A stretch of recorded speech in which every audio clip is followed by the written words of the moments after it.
Chères paroissiennes, chers paroissiens, chers amis, bonjour. Je vous retrouve ce dimanche, 5e dimanche après Pâques, pour, comme à notre habitude maintenant, vous offrir un temps de réflexion autour du texte de l'Évangile du jour, et puis aussi un temps de recueillement. Le tout agrémenté de musique choisie en rapport avec, évidemment, le thème de cette célébration que je vous laisse donc découvrir.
Extrait de l'Évangile selon saint Jean, au chapitre 16, les versets 19 à 24.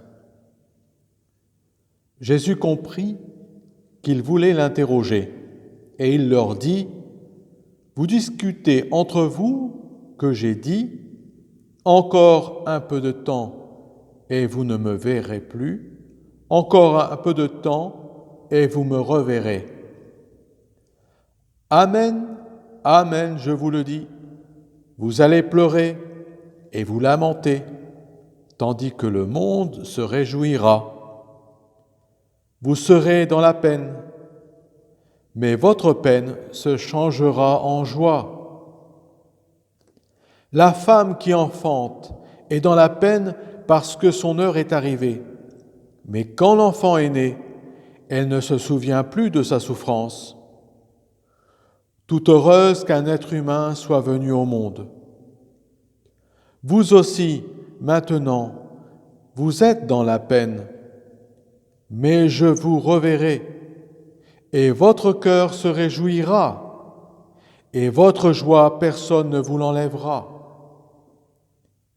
En ce jour-là, vous ne me poserez plus de questions. Amen, amen, je vous le dis, ce que vous demanderez au Père en mon nom, il vous le donnera. Jusqu'à présent, vous n'avez rien demandé en mon nom. Demandez et vous recevrez. Ainsi, votre joie sera parfaite.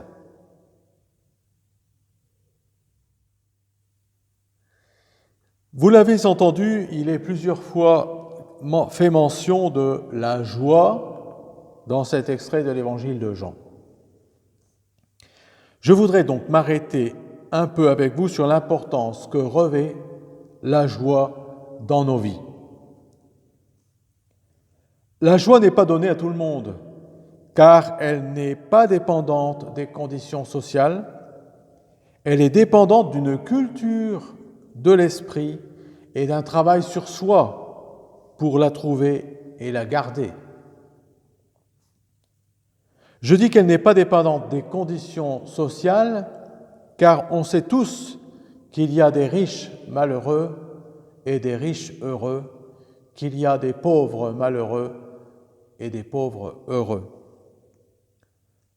Ce ne sont donc pas les conditions matérielles qui donnent la joie et le bonheur, même si nous savons que ça aide un moment.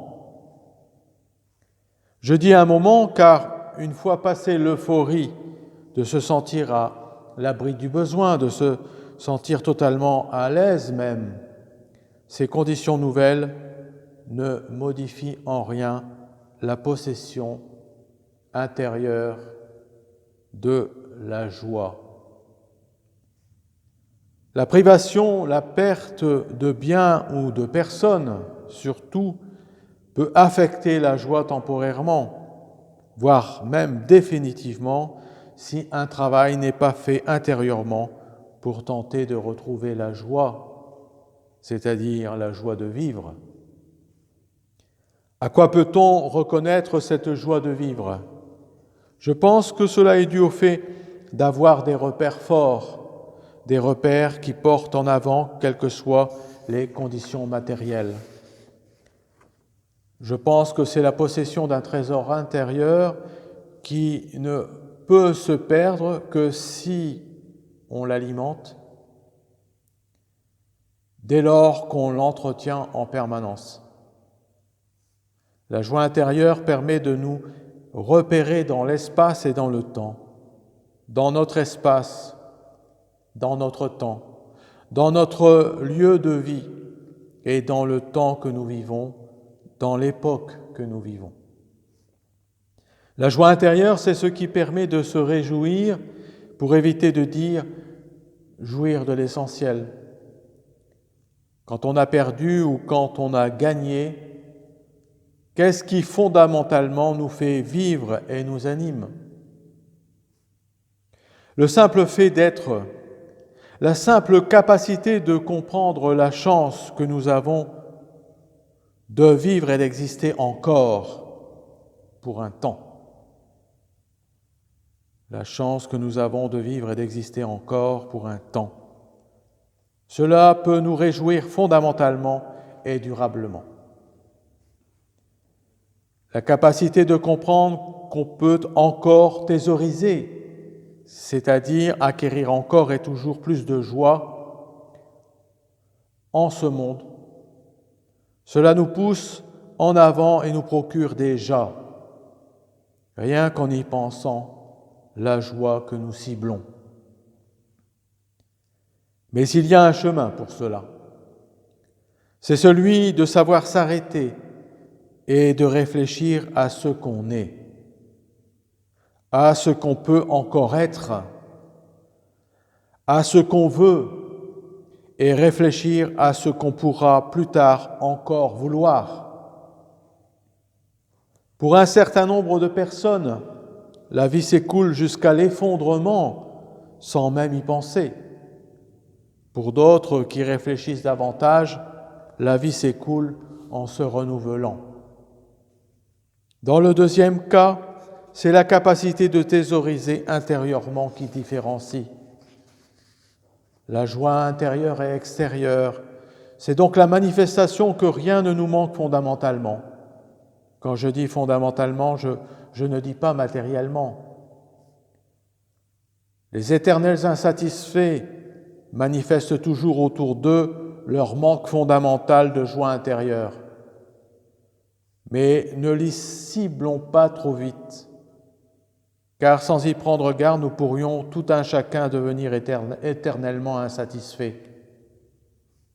La satisfaction intérieure se nourrit de la capacité à renouveler et à développer en continu son trésor intérieur. Je dis bien en continu, car à peine il n'est plus pris garde à alimenter le trésor intérieur, qu'il se perd en un fond obscur, qu'il s'évanouit de la mémoire et des réflexes. C'est le propre des moines, et quand je dis les moines, je ne pense pas seulement aux moines d'Occident, mais je pense aux moines d'Orient, voire d'Extrême-Orient, sur la terre entière. C'est le propre des moines et aussi de toutes les personnes qui prennent du recul pour temporiser, d'être en pleine capacité de vivre la joie intérieure au quotidien. Ils ont la capacité de veiller à ne pas se laisser emporter par le patibouloum des sensations et des émotions. Il cultive la sérénité intérieure et donc la joie intérieure.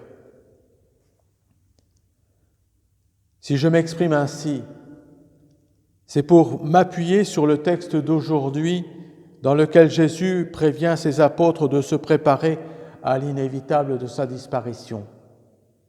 C'est pour prévenir ses disciples d'apprendre à vivre le manque en orientant leur attention sur la joie et surtout sur la joie intérieure.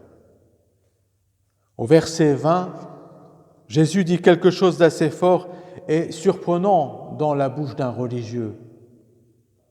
Il dit « Amen, Amen, je vous le dis, vous allez pleurer et vous lamenter,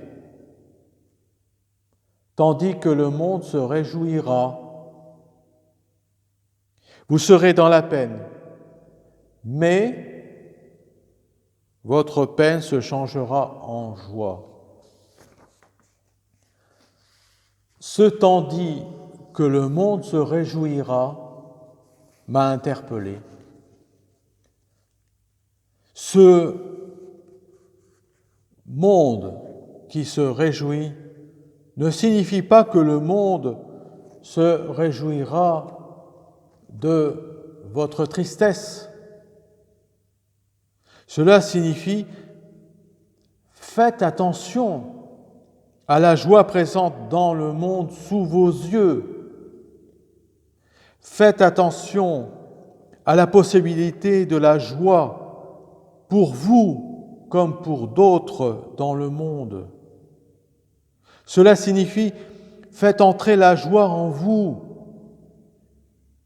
Et là, votre vie va changer. Votre regard va changer. Votre cœur ne battra plus de la même façon qu'auparavant quand vous étiez accaparé par la tristesse.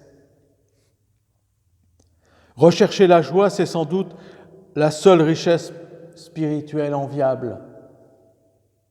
Voilà un point de la théologie à développer sans cesse, me semble-t-il.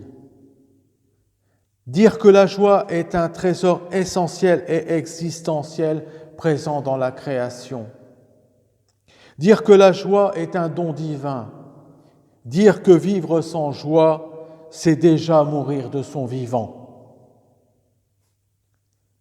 Voilà une recommandation passée sous silence par mégarde sans doute, ou parce que la théologie de la croix a pris le pas sur la théologie de la joie. C'est une philosophie de vie que beaucoup de courants intellectuels et spirituels ont compris, eux, que des courants philosophiques ont développé. Je pense particulièrement à Épicure, aux stoïciens, à Aristote et tant d'autres de la Grèce antique. Mais avait-on seulement pensé que Jésus lui-même était adepte de la joie de vivre, un bon vivant apprenant à ses disciples à faire de même? Relisez les textes des évangiles et vous trouverez toujours un Jésus dans la joie. Je sais que ce n'est pas donné à tout le monde de passer des larmes à la joie, mais c'est le chemin de la résurrection pour nous que nous indique Jésus. C'est un chemin de résurrection. C'est la résurrection intérieure que Jésus a voulu pour ses disciples. Ne sommes-nous pas ses disciples? Pour conclure, je dirais ceci. Réjouissez-vous, soyez dans la joie, cultivez pour vous la joie, recherchez partout moyen la joie, une joie durable, stable, fondamentale, ancrée et chevillée en vous. La vie vaut la peine que vous prenez à la préserver. Je répète, la vie vaut la peine que vous prenez à la préserver. Pour vous-même et avec ceux que vous aimez.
Je vous propose à présent un temps de recueillement à travers les paroles d'invitation à la joie par frère Aloïs de Thésée. Devant les grands défis que notre époque traverse, nous avons bien souvent du mal à garder la joie. Parfois, être joyeux peut même sembler décalé, alors que tant de personnes connaissent la souffrance et que les menaces écologiques, entre autres, deviennent dramatiques. Certains s'interrogent, la joie est-elle une attitude appropriée ? Il me semble nécessaire de repartir alors du cœur de notre foi. Car la joie transmise par l'Évangile vient de la confiance que nous sommes aimés de Dieu et que tout ce qui existe vient de lui. Un prophète du Premier Testament nous invite à recevoir la vraie joie comme un don de Dieu. Ne soyez pas dans la tristesse. La joie qui viendra du Seigneur vous donnera la force. On trouve ça dans Néhémie 8, 10. Pour nous chrétiens, ce don se partage dans une vie de communion et dans la louange chantée ensemble. Car la prière commune se crée en même temps, par la prière commune se crée en même temps une relation personnelle avec Dieu et une communion entre ceux qui sont réunis. Une sensibilité à la joie est éveillée par la beauté de certains événements, des rencontres marquantes, des amitiés durables, par la création artistique ou encore par la beauté de la nature. Mais elle vient aussi de l'intérieur. Elle vient en particulier de l'amour qui nous est porté et qui fait naître un bonheur emplissant peu à peu le fond de l'âme. Alors, peu à peu, nous pouvons mieux saisir que la joie n'est pas comme un sentiment surfait, ni non plus comme un bonheur individualiste qui conduirait à un isolement, mais comme la paisible assurance que la vie a un sens. Loin d'une exaltation fuyant les problèmes de notre temps, elle nous rend encore plus sensibles aux détresses d'autrui.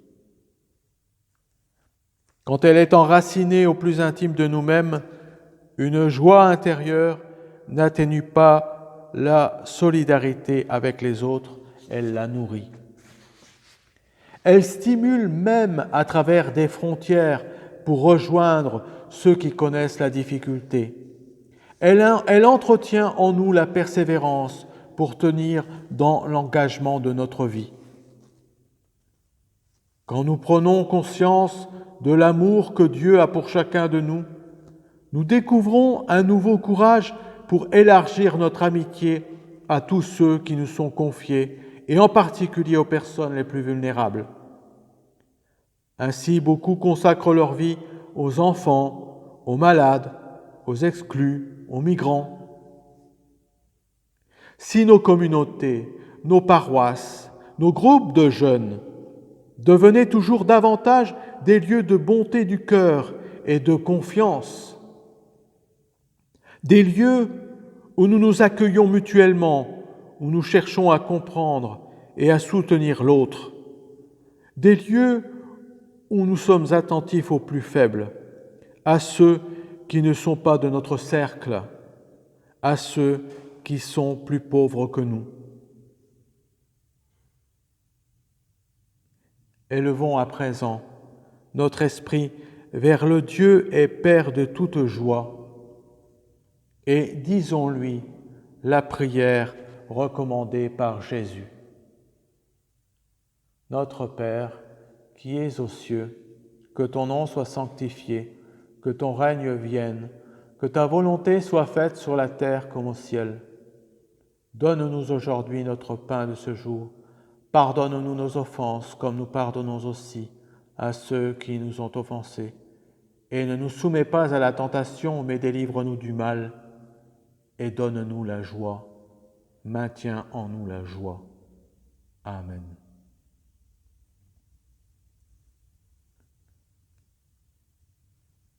Seigneur, source de vie et de joie de vivre, veille sur tes enfants les plus affectés, afin qu'ils retrouvent la joie qui fortifie le cœur. Qu'ils trouvent des compagnons de route qui les redressent et les aident à se revivifier. Amen. Nous voici déjà au terme de ce temps partagé avec vous. J'ai le bon espoir de vous retrouver bientôt. Il y a quand même encore à peu près 15, peut-être un peu plus quand même, 15 jours pour nous retrouver réellement dans nos églises. Évidemment, puisque je viens de recevoir les consignes pratiques pour une mise en place afin de pouvoir réaliser ces célébrations, eh bien, toutes ces informations vont vous parvenir au fur et à mesure, déjà dans la revue Présence, mais aussi quelques petits points de détail. Nous allons communiquer et revenir vers vous autant que faire se peut par les moyens qui sont à notre disposition. Je vous souhaite un bon dimanche et je vous dis à bientôt.